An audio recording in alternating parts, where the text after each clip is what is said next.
إن الحمد لله نحمده ونستعينه ونستغفره ونعوذ بالله من شرور أنفسنا وسيئات أعمالنا من يهده الله فلا مضل له ومن يضلله فلا هادي له أشهد أن لا إله إلا الله وحده لا شريك له وأن محمدا عبده ورسوله الذي لا نبي بعده أما بعد. Khotibah rahimahullah, di ayat kedua di surah Al-Imran, setelah Allah Subhanahu wa taala memberikan stimulan perhatian kepada kita dengan memberikan ayat muqatta'ah alif lam mim, maka Allah Subhanahu wa taala mengingatkan tentang awal dari isi surah Al-Imran secara keseluruhan, yaitu pokok ketauhidan. Jadi kalau ayat surah pertama Al-Fatihah itu muqaddimah secara global garis besar Al-Quran, kemudian di Al-Baqarah itu syariat secara ringkas di 286 ayat. Nah, kemudian di Al-Imran itu landasan, yaitu pokok ketauhidan atau keimanan. Makanya diawali dengan kalimat Allahu la ilaha illa huwal hayyul qayyum. Potongan kalimat ini sama dengan di surah Al-Baqarah di ayat kursi. Tetapi di surah ini hanya disebutkan beberapa sifat Allah Subhanahu wa taala. Sedangkan di surah Al-Baqarah di ayat kursi ada yang menyebutkan sampai 15 sifat Allah Subhanahu wa taala. Maka senang ini disebut sebagai rajanya ayat karena mencakup menerangkan 15 sifat Allah. Nah, sedangkan di ayat ini yang pertama disebutkan itu Allahu la ilaha. Allah itu tidak ada ilah selain Dia. Kalimat ilah itu diartikan sebagai sesuatu yang disembah, bahasa orang teh Tuhan. Jadi al-ma'luh, yang disembah. Ilah itu juga kalimat Allah juga berasal dari kalimat ilah. Jadi ilahun itu disebutnya itu nakiroh, bebas. Tapi kalau pakai alif lam itu sudah marifat, sudah tentu, tidak ada yang lain eta. Dalam menyebutkan masjid, masjid mana we? Masjidun. Tapi menyebutkan al-masjidu, masjid anu eta. Tak lawan pengawasan, alhamdulillah ustadna atau al-ustad biasanya al-ustad, sebab ustadna sepuguh aya nyata. Padahal sakapuma ustadna ge nu sanes aya, tapi nu dimaksud nu bade nyampikeun tausiah ieu al-ustad. Itu sebabna ma'rifah definitif bahasa. Nah, Allah itu dari ilahun tambah alif lam jadi al-ilahu. Nah, kemudian dihilangkan lamnya karena ada dua tasdidkan al-ilahu. Kemudian karena ada alif dua mati dihilangkan jadi al-allahu. Kemudian ditasdidkan lamnya karena dua domah jadi Allahu. Nah, ini adalah kalimat yang disebutkan oleh Allah langsung, penyebutan namanya innani anallahu, sesungguhnya akulah Allah. Walaupun beda penyebutan di agama-agama yang lain seperti elah, Allah, tapi maksudnya adalah satu, yaitu ilah yang tentu, yaitu Allah. Nah, ikhwatimah rahimakumullah, la ilaha. Nah, ini kalimat penafian, tidak ada Tuhan yang berhak disembah illa huwa. Nah, kalimat berhak disembah itu dari kalimat ilahun yang artinya sembah. Tidak ada Tuhan yang berhak disembah kecuali Dia. Kemudian oleh Allah Subhanahu wa taala, kalimat ilah itu juga diartikan bukan hanya sekedar ilah penyebutan saja sebagai Tuhan yang disembah. Jadi disembah teh kudu aya pantesna naon nepikeun ka disebut kudu disembah tawa Tuhan. Lamun misalna guru dipanggil guru kan kudu aya pantesna naon tah ngajar, kakara disebut guru, tuturkeun kakara disebut guru, tapi aya pantesna. Nah maka ketika Allah disebut sebagai ilah teh kudu aya pantesna naon tah. Maka di surah Al-Anbiya ayat 22 kalimat ilah itu disebutkan sebagai pengatur, pengurus, pengelola. Qul law kana fihima alihatun min dunillahi lafasadata. Katakanlah oleh Muhammad, kalau di langit-langit dan di bumi itu ada ilah yang lain selain Allah, pasti bumi dan langit akan mengalami kerusakan. Nah, berarti kalimat ilah di sini Allah disebutkan sebagai pengatur, pengelola, pencipta. Maka ketika Allah menyebutkan dirinya ilah itu dia pencipta, dia pengatur, dia pengurus, dan dia yang bisa menghancurkan. Kalaupun ada orang yang disebutkan ilah selain Allah, maka dia tidak akan bisa mengurus kompleksitas yang maha luar biasa dari alam semesta ini. So, ibu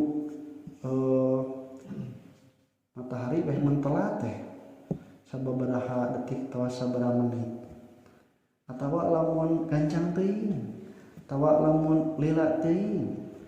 Bet lamun misalna urang oge kapeureumpeunan kan eta teh pas matak bisa kapeureumpeunan teh. Lamun teu mah kadang mah teu kajadi. Itu semua mekanismenya oleh Allah Subhanahu wa taala sudah diatur karena Allah pengurus. Maka manusia ketika dijadikan khalifah itu karena manusia diberikan oleh Allah potensi dan bekal supaya bisa mengurusnya. Karena kalau manusia diberikan wewenang untuk mengurus dunia yang disebut dengan khalifah tanpa menggunakan aturan Allah, sama manusia akan rusak. Negara-negara maju secara ekonomi, secara infrastruktur ternyata rapuh dalam masalah moral, ternyata rapuh dalam masalah pendidikan, ternyata rapuh dalam masalah berbuat baik kepada orang tua. Nah akibatnya maka oleh Allah Subhanahu wa taala orang-orang yang mengurus tetapi bukan dengan aturan Allah Subhanahu wa taala tidak ada jaminan akan memberikan kemanfaatan. Makanya disebut khalifah. Khalifah itu pengganti Allah di bumi itu manusia. Kenapa berhak mengganti Allah di dunia sebagai pengurus dunia? Karena menggunakan aturan Allah. Nah kemudian sifat yang kedua dikatakannya itu al-hayyu. Al-hayyu itu dari kalimat haya, kemudian yahya, kemudian juga hayatan artinya tuh hidup. Tapi hayyu itu menghidupkan. Jadi lebih mubalaghahnya itu Allah itu yang hidup dan menghidupkan, dan hayyu itu terus menerus berarti yang hidup selamanya abadi kekal dan tidak akan memenuhi kerusakan yang disebut dengan kematian. Nah al-hayyu itu kehidupan itu bagi manusia itu bisa kita sederhanakan bahwa kehidupan itu adalah eksistensi manusia berada di atas bumi. Sebab kalau lamun teu aya di atas bumi, di bawah bumi sudah tidak lagi dikatakan hidup. Jadi urang mah ukur di batasan ku taneuh, hirup jeung maot teh gitu. Mun aya di luhur hirup, mun aya di handap maot. Nah, maka eksistensi manusia itu di atas bumi maksudnya disebut hidup. Tapi kan anu hidup teh aya siga tumbuhan di atas bumi hidup disebutna. Kenapa? Karena dia bergerak. Nah ini disebut sebagai kehidupan yang disebut dengan kehidupan nabatat. Hirup nate gerak nate kaluhur statis terbatas. Ya, mun aya tangkal anu kagigir tama dibelokkeun da kabeh oge tumbuh nama kaluhur teu bisa kumaha terbatas. Ada yang bergeraknya lebih bebas seperti binatang boga suku. Aya anu 2, aya anu 4, aya anu leuwih ti 4, 6, 8, bahkan aya nu ratusan siga kelabangnya. Bahkan aya nu teu boga suku ge gerak. Nya gerak, nu teu boga suku ge gerak.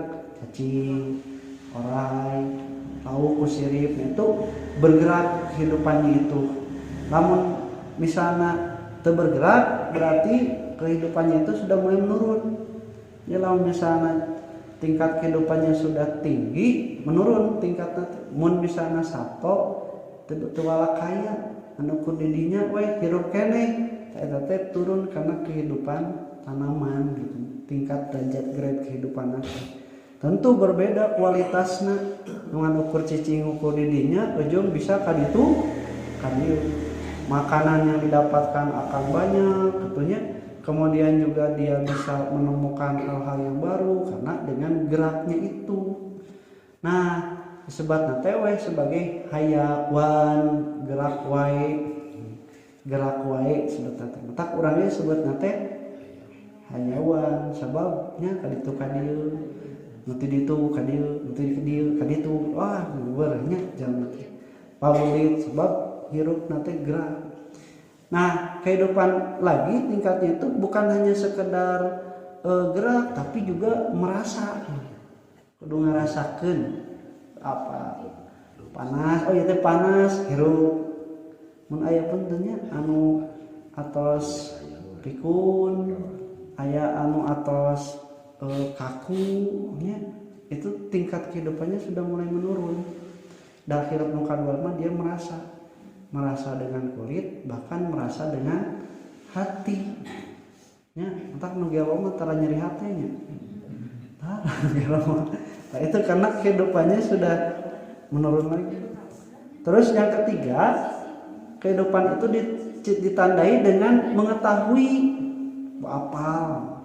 Jadi aku bisa gerak, bisa kaditu, bisa kadieu, apal itu apal, ieu beda aja amun cicing hungkul. Nah, dengan bergerak itu manusia mengetahui ini itu, sakola kaditu, sakola ka luar negeri, sakola ka luar kota, diajarkan itu. Dia mengetahui. Dan nilai kehidupan manusia itu ternyata ditandai dengan pengetahuannya. Tapi kan kapan tanya sekolahnya di mana, lulusan naon, eta teh secara standar yang bisa dilihat, walaupun sebenarnya pengetahuan anu diukur nama gitu. Tapi itu dengan menanyakan menggawe lulusan naon, tak eta teh hidup manusia itu diukur dengan ilmunya. Dan ketika pengetahuan manusia itu hilang, ya, tong wakama anu permanen sapertos pikun, Alzheimer-nya teu aya harga dirina jelema teh. Teu apal ngaran-ngaran acan, teu apal ka pamajikan ka anak sorangan. Itu pikun, tak sebabna ardalil umur. Jadi umur yang paling menghinakan. Anu misalnya pohon sakedeung wae oge kan hina. Senanya duh poho wae maneh mah dasar si tukang si pohoan tapi geus hina. Walaupun sebenarnya kalau kita ambil hikmahnya wah Allah diberi mudah poho manusia itu nikmat sebenarnya.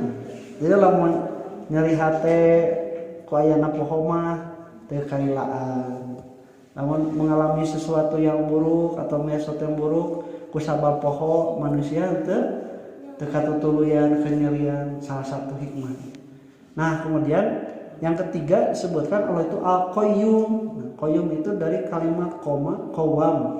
Ini kalimatnya sama dengan sholat, aqimus sholat.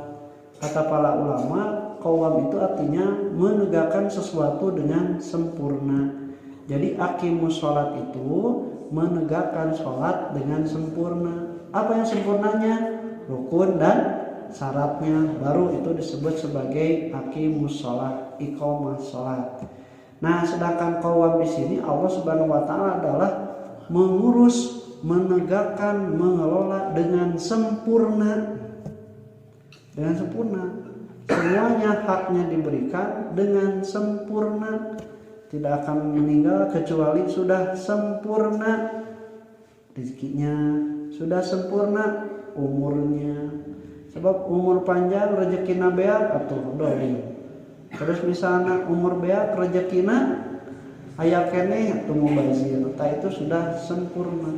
Nah, ku Allah Subhanahu wa taala diurus, dikelola semuanya itu dengan dalam keadaan sempurna. Nah, dengan dua hal sifat ini al-hayyu al-qayyum, seolah-olah Allah Subhanahu wa taala mengisyaratkan pada kita hidup sebenarnya itu bukan hanya sekedar hidup, tapi bisa memberi manfaat pada orang lain. Jadi kan ukur hidup mungku nikmat sorangan mah eta teh disebut hidup yang hakiki, tapi hidup yang sebenarnya itu ketika bisa menjadi bermanfaat pada orang lain. Tak Allahu yaram sadeka mah cenah mun anjeun ngarasa dimanfaatkeun ku batur teh entong ngambek recing cirining anjeun teh jelema bermanfaat nya. Jadi lamun dimanfaatkan ku batur teh kudu bersyukur urang teh jelema bermanfaat. Batur teu manfaatkeun ngamanfaatkeun urang acan manfaatkeunana berarti urang teh teu manfaat. Qul qouli hadza astaghfirullah wa lakum. Assalamualaikum warahmatullahi wabarakatuh.